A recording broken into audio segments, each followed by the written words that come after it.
Hello everyone, we are going to derive the quadratic formula, or in this topic, I am going to discuss to you the derivation of quadratic formula. So our objective is for you to solve quadratic equation by completing the square, and by using those completing the square, we can now derive quadratic formula.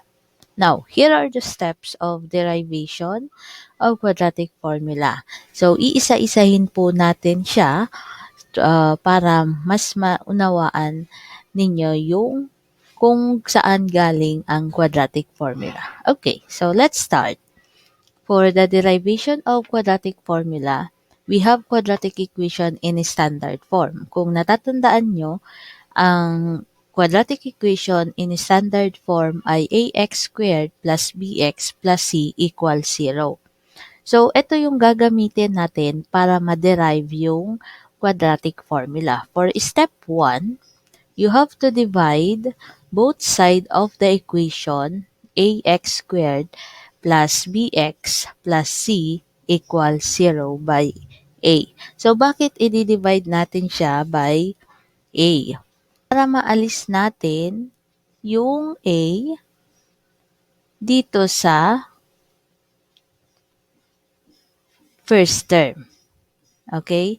The ax squared divided by a, ang natira ay x squared, plus bx divided by a, so we have b over ax, then plus c divided by a, so we have c over a, then 0 divided by a, so we have 0. So next, we have for step 2, transpose the quantity c over a to the right side of the equation. So, ita-transpose natin siya. So, ito yung step 1. So, step 2, ita-transpose natin yung c over a dito sa right side to make it x squared plus b over ax equals negative c over a. Question, bakit tayo nag-transpose ng c over a papunta doon sa right side? Kasi, para ang matira ay yung may variable na lang or variable x. Kasi yung goal natin dito is for us to use completing the square. Okay? So, we're done with step 2. Next, for step 3, complete the square by adding b squared over 4a squared to both sides of the equation. So, bakit b squared over 4a squared ang i-add natin to both sides?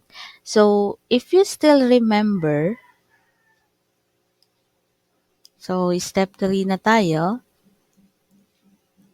So, if you still remember, you have to get the middle term or the second term to complete the square. So, ang middle term natin or second term natin is b over a. So, we have b over a. So, divide this by 2.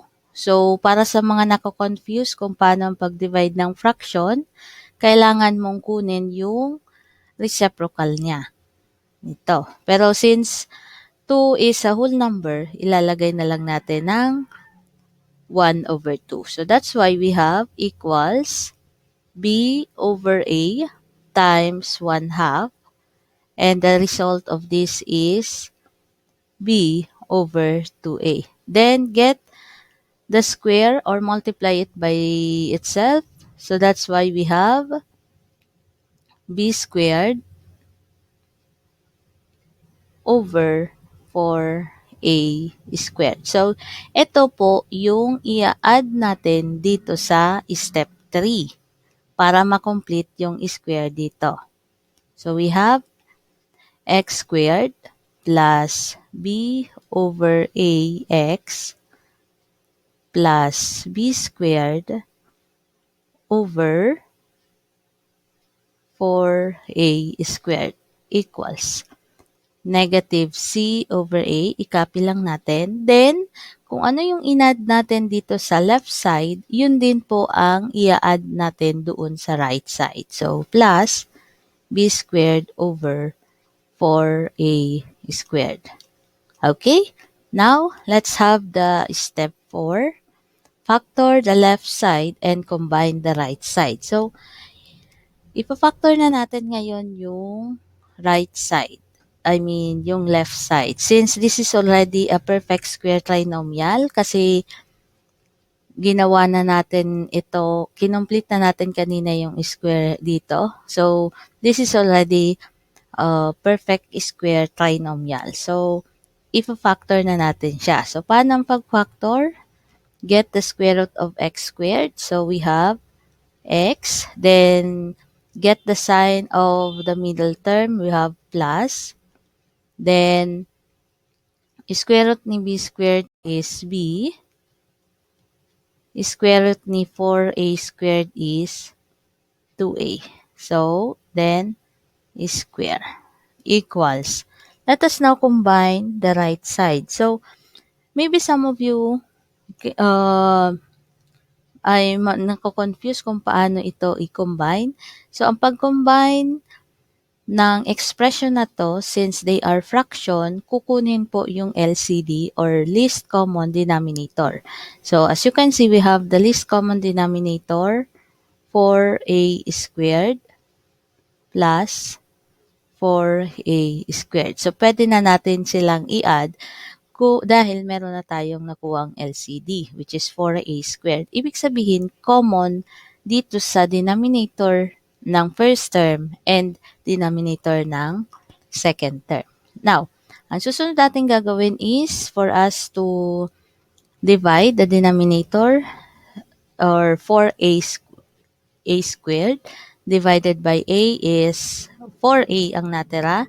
Then times negative c. So we have negative 4ac.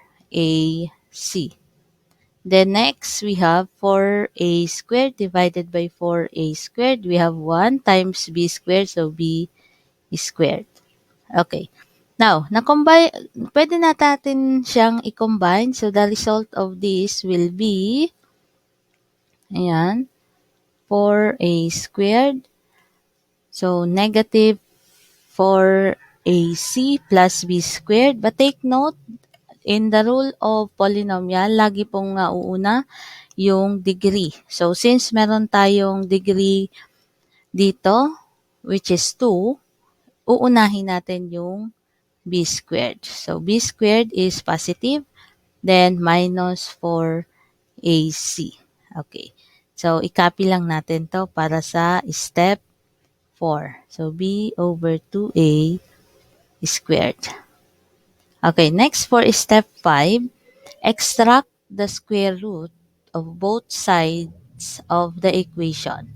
So, let's have first, erase muna natin tong side na to para makita na natin yung next step. So, for step 5, we have to extract the square root of both sides. So, ito yung step 4, yung i-extract natin ang square root. So, square root nito, square root nito. So, let us get the result. Square root of x squared,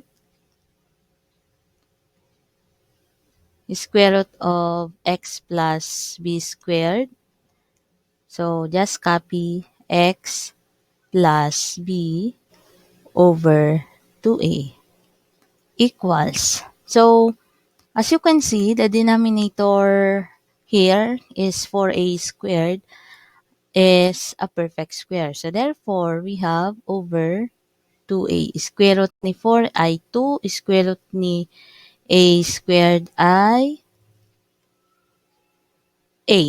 Then, we do not know the square root of b squared minus 4ac kasi binomial siya. So, let us have positive, negative square root of b squared minus 4ac.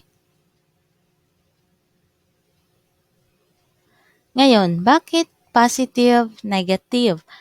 Kasi take note, sa equation, quadratic equation, pag nag-square root tayo, lagi tayong may sagot na positive and negative. So that's why we have positive, negative, square root of b squared minus 4ac all over 2a.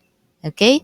Next, for step 6, solve x by transporting the quantity b over 2a to the right side of the equation. So, ita-transpose naman natin to dito sa right side. So, that will be for step 6. So, plus,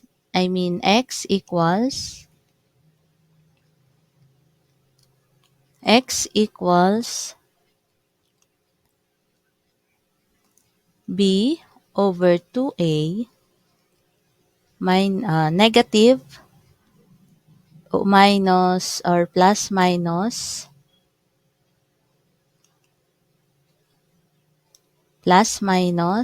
square root of b squared nawala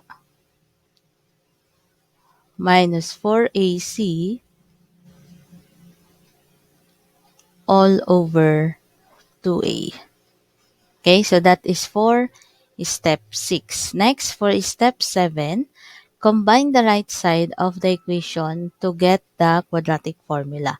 So, as you can see, sa number 6, meron tayong the same denominator. So, that's why we have to combine them, or we can now easily combine them, wherein meron tayong denominator na 2a. Then, just copy negative b plus minus square root of b squared minus 4ac. So, this is already the quadratic formula. And we are done with derivation of quadratic formula. So, again, they have the same, as you can see, the formula here. So, that is just the same of what we did in derivation of quadratic formula. Thank you very much for watching.